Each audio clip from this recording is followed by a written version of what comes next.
À gauche, Rosalie, 5 ans. À droite, Marge, 4 ans. Et au bout de la laisse, leur maîtresse Caroline, 32 ans. Il y en a une qui court. Marge, quand Rosalie court, j'aimerais que tu fasses pareil parce que sinon je suis cartelée. Aujourd'hui, et comme tous les dimanches, c'est promenade en famille. Il y a le chien, Nemo et surtout les 2 truies. Elle est contente, elle remue de la queue, tout va bien. Non mais elles aiment bien, hein. Elles aiment bien marcher, découvrir des trucs, voir un environnement qu'elles connaissent pas. Des animaux de compagnie pour le moins inhabituels et dont elle est très fière. Allez, on y va. Je suis à mort gaga de mes cochons. Donc je les prends pour ce qu'ils sont, des animaux, tout ça. C'est pas mes enfants, c'est pas... voilà. Mais c'est mes animaux de compagnie et je suis super attachée à elles, quoi. Mais Caroline n'est pas la seule à avoir de drôles d'animaux de compagnie. Banlieue de Nîmes, un après-midi ensoleillé. William, 37 ans, est dans son jardin. À ses côtés, en liberté, un compagnon d'un genre un peu particulier. Un superbe python de 5 mètres de long. Moi, j'ai un amour passionnel vis-à-vis d'eux, mais eux n'ont absolument aucun amour vers moi. Eux, pour eux, je suis leur sourire, point barre, ça s'arrête là. C'est un amour égoïste, on dirait. Ça me fait plaisir presque à moi de les aimer, voilà. Bonjour. Elle peut s'approcher de la grande, mais pas trop de la petite. Sur le lac de la Melleraie, près de Nantes, comme tous les jours, Caroline promène ses 2 truies. Dans le regard des gens, toujours la même surprise et souvent les mêmes questions. C'est qui les lave? C'est la dame. Les lave pas, elles sont comme ça d'habitude. Ils sont tout le temps comme ça? En fait, c'est propre. Malgré tout ce qu'on peut croire, c'est super propre. Est-ce qu'ils vivent dans la maison? Ouais, ils vivent dans la maison, comme un chien. Ils dorment dans le salon et ils vont dans le jardin comme un chien, quoi. C'est des sangliers? Oui, c'est des nouveaux animaux de compagnie. Ouais. Je me vois pas avec un animal comme ça chez moi, mais lâche-moi ça. Je comprends les gens qui en ont. Et ils sont de plus en plus nombreux. La mode vient des USA. Là-bas, avoir un cochon, c'est très tendance. Il faut dire que c'est Georges Clooney lui-même qui a lancé la mode. Pour Caroline, ça a été une révélation lors d'un voyage aux États-Unis. En voyant la bouille des cochons, je me suis dit c'est génial et donc j'ai pris des renseignements. Et suite à ça, je me suis dit bon allez ok, je me lance, j'en veux un. Mais ce que je pensais pas, c'est que je m'y serais attachée autant et surtout qu'il y aurait autant de relations entre eux et moi, quoi. Caroline a une relation privilégiée avec ses animaux de compagnie. Pour William, c'est la même chose. Mais chez lui, la passion des serpents, on la partage en famille. Il a 4 enfants. Alban, Elora, Axel et Alexian, tous fascinés par les reptiles.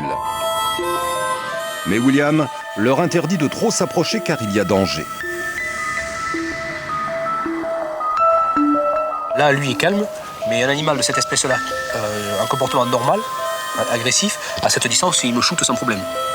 Le python est dangereux car il mord. Pourtant, Axel, 8 ans, aime le caresser. Il faut dire qu'à la maison, enfants et reptiles cohabitent depuis toujours. Ça peut choquer. Eux, ils sont nés avec les reptiles, de tout petits. Ils ont toujours vu des reptiles. Depuis que je suis petite, je caresse les serpents. Et puis je les caresse parce que je sais qu'avec papa, il me surveille et puis je surveille les serpents. D'ailleurs, William n'a pas qu'un python, mais aussi des iguanes. Des griffes de 5 cm dans la peau, ça ne fait pas peur aux enfants. Car la famille considère ces iguanes comme de vrais toutous. C'est vraiment le seul reptile avec lequel on peut avoir une réelle relation, je dirais, d'échange. Ils reconnaissent très bien leur nom. D'ailleurs, c'est les seuls qui ont des noms. Si on va les caresser ou quoi, ils apprécient, ils ferment les yeux, ils se laissent faire, ils aiment se faire gratouiller ou quoi. Midi, l'heure de déjeuner en famille. Pour quelques minutes, William délaisse ses reptiles, mais sa passion l'habite en permanence et depuis toujours. Une attirance venue au départ d'une petite provocation à l'égard de ses parents. Chez moi, on avait peur. Que toute la famille en avait peur. Les voisins qu'il y avait sur les campings, par exemple à Cévennes, en avaient peur aussi, par mes connaissances. Et donc, ça a tissé ma curiosité, je dirais. Et puis après, cette curiosité s'est transformée en passion. Et petit à petit, un sujet d'étude, en observation. Et puis voilà, quoi. C'est quoi? Nathalie, sa femme, vient de les rejoindre à table. Et comme à chaque repas, on parle serpent. Pourtant, au départ, Nathalie ne voulait pas de reptiles à la maison. Moi, j'étais pas trop pour. T'es même pas du tout pour. J'avais peur. La peur des serpents, l'impression que c'était visqueux. La crainte par méconnaissance, on dira. Bah, t'as qu'à Tous les a priori que les gens ils ont sur les reptiles, je les avais. Mais par amour, Nathalie a fini par céder à son mari. Il m'a expliqué quand il était enfant, il adorait les observer déjà dans la nature. Je me suis dit que si on avait une passion dans la vie, il fallait la faire quand même, parce que la vie est trop courte. Donc j'ai accepté un petit peu à contre-cœur, mais pour lui. Et puis après, je m'y suis un peu intéressée, et puis la passion, je l'ai attrapée aussi. Après déjeuner, l'heure de rentrer les reptiles. Iguane au dos, direction le rez-de-chaussée de la maison. Ici, derrière une porte blindée fermée à double tour, pas moins de 50 reptiles. La plupart d'entre eux sont mortellement dangereux. Pythons, boas, iguanes, varans, lézards et même de redoutables anacondas. Dans ce terrarium de 35 mètres carrés, la température est adaptée à chaque espèce. Chauffage, nettoyage, réparation, William passe plusieurs heures par jour à entretenir son terrarium. Et tout ça lui coûte 300 € par mois. Mais pour le prix, il a aménagé un vrai zoo à domicile. À l'autre bout de la France, retour de la promenade des cochons. Les truies aussi ont droit à tout un aménagement. Coffre, filets, sangles de sécurité, ce n'est pas tout. Il faut tout un aménagement spécial. En fait oui, parce qu'elles peuvent pas sauter, sinon elles vont se faire ou casser une patte ou se faire vraiment mal aux pattes. Donc il faut une rampe d'accès. J'ai acheté la voiture pour la taille du coffre, pour pouvoir y mettre les 2 cochons. Et là, c'est tapis rouge. Allez Marge, on y va. Caroline vit seule et ses 2 truies partagent le même toit. Alors avant d'entrer à la maison, c'est nettoyage de groin obligatoire. Voilà. Alors un cochon, c'est jamais sale. Leur peau sent comme une peau d'humain. À première vue, ces cochons ont l'air calmes. Dehors, dépêche-toi. Sors de cette chambre. Mais ils cachent bien leur jeu. Et à l'heure du repas, pour Caroline, toujours les mêmes précautions. Elle a beau leur donner 1 kilo de croquettes et de légumes par jour, ça ne suffit jamais aux truies. Si jamais les cochonnes rentraient dans la cuisine alors qu'elles n'ont pas le droit de le faire, je veux pas qu'elles trouvent les aliments à portée de groin parce que sinon elles renverseraient tout pour pouvoir les manger. Tu sors de là, t'as pas le droit d'aller dans la cuisine. Ça comprend, le cochon ? Oui, ça comprend, mais c'est très têtu. Allez, Têtu, dehors. et parfois ça fait même semblant d'être sourd, car les truies sont totalement interdites de cuisine.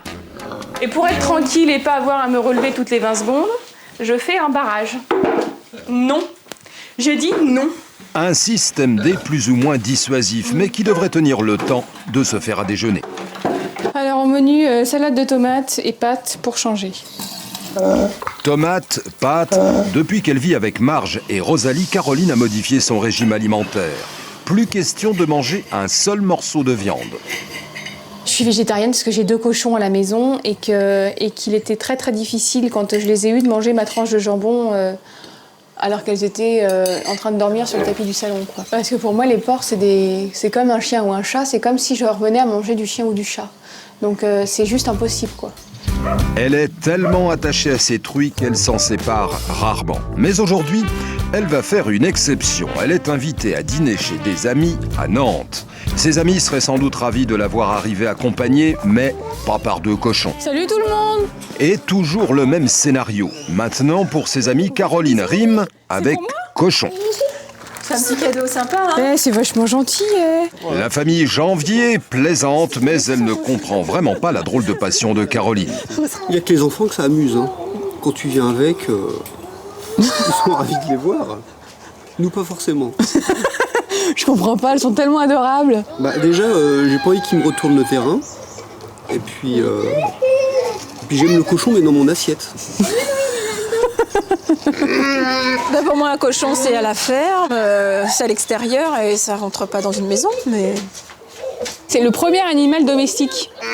Effectivement, le premier animal domestiqué par l'homme avant le chien ou le cheval. Mais pour les Janvier, ça ne remplace pas une vraie famille. Ils prennent la place d'enfants, quoi. Même si tu dis, je suis bien consciente que ce ne sont pas des enfants, ils ont pour toi, je pense, tes cochons, autant de valeur qu'ont nos enfants. Enfin, à nos yeux. Donc, oui, ils prennent la même place. Seule qualité du cochon, c'est d'être drôle. Et d'être mangeable.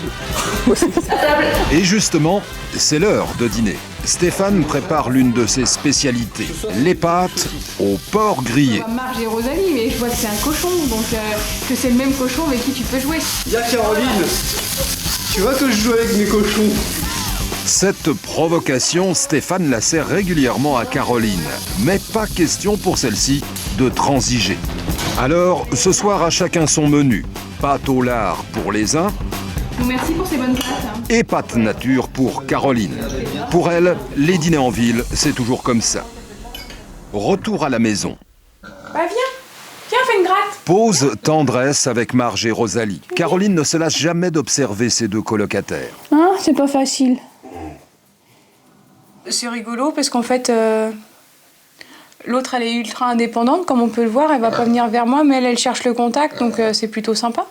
Moi maintenant qui suis habituée à vivre avec elle, je sais quand elles sont pas contentes, quand elles sont contentes, s'il y a quelque chose qui va pas, enfin j'arrive à le voir. Avec elle, Caroline n'est pas avare de câlins. Voilà. Et si les cochons sont affectueux, en revanche, pour les reptiles, c'est pas vraiment pareil. Dans le terrarium, c'est l'heure du repas. Pour William, ouvrir les cages, ça présente toujours un risque. 5 kilos de viande pour les lézards, 250 rats par mois pour les serpents. Et la morsure n'est jamais loin. Tiens, mets-toi là, viens là de ce côté, et laisse-le manger d'abord tranquille. Quand on nous donne à manger, s'il bouffe la viande avec le doigt, mais là, on n'a plus de doigt. On est mort. Mais comme son papa, Axel n'a pas peur de plonger dans les cages et même de prendre son gros lézard dans les bras.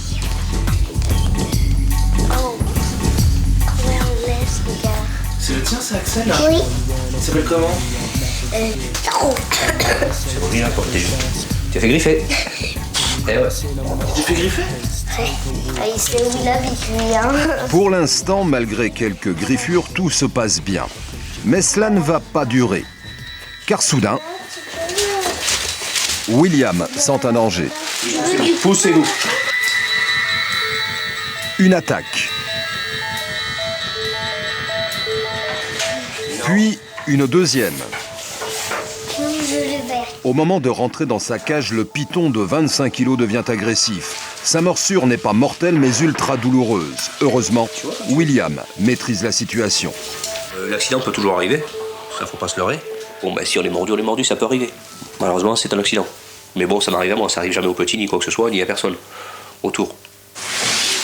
T'as pas été assez rapide, ma vieille. Il faut dire que William est habitué à ce genre d'agression. J'ai rarement été tapé aussi fort par un serpent. Bon là, c'est impressionnant parce que c'est bleu. Autrement, une morsure, ça donne ça, quoi. C'est la même morsure. Hein. Ça, c'est d'un côté de la bouche, mâchoire inférieure et mâchoire supérieure. Donc autrement, c'est bénin, quoi. Ah bah oui, il y a bataille. Pendant ce temps, entre Marge et Rosalie, petite partie de foot. Contrairement aux reptiles, les cochons sont faciles à dresser. Il faut dire que Caroline élève ses truies un peu comme des enfants. Et après la récréation, c'est l'heure des devoirs. Rosalie, viens. Séance de savoir-vivre. Bon. Rosalie, recule.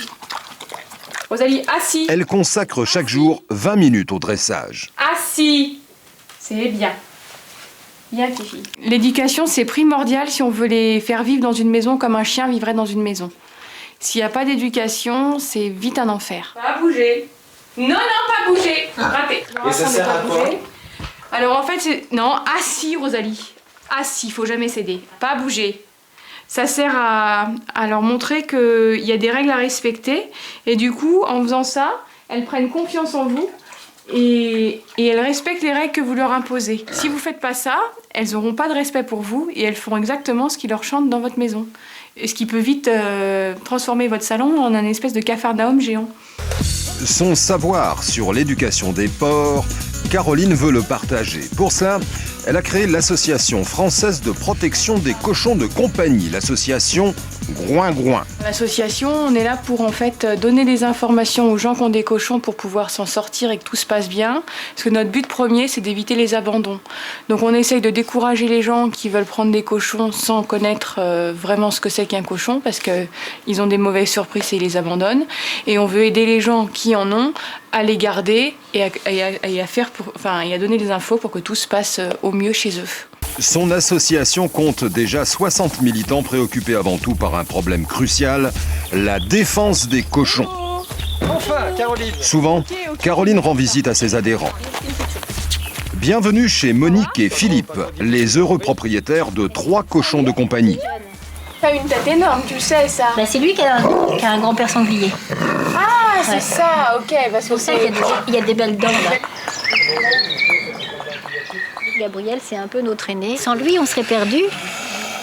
C'est un petit cochon qui représente tellement, et pour moi et pour mon mari d'ailleurs. Puis comme mon mari et moi, on est mariés depuis pas longtemps et que ce sont les seuls enfants qu'on a eus, on est ravis d'avoir des cochons.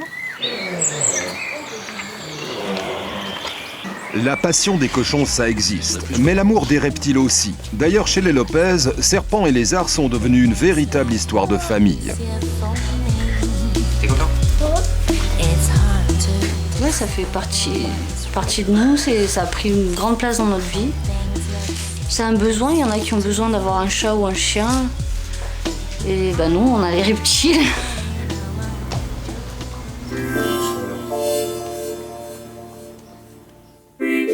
Retour à Nantes chez Caroline, c'est l'heure du coucher. Viens, Marge.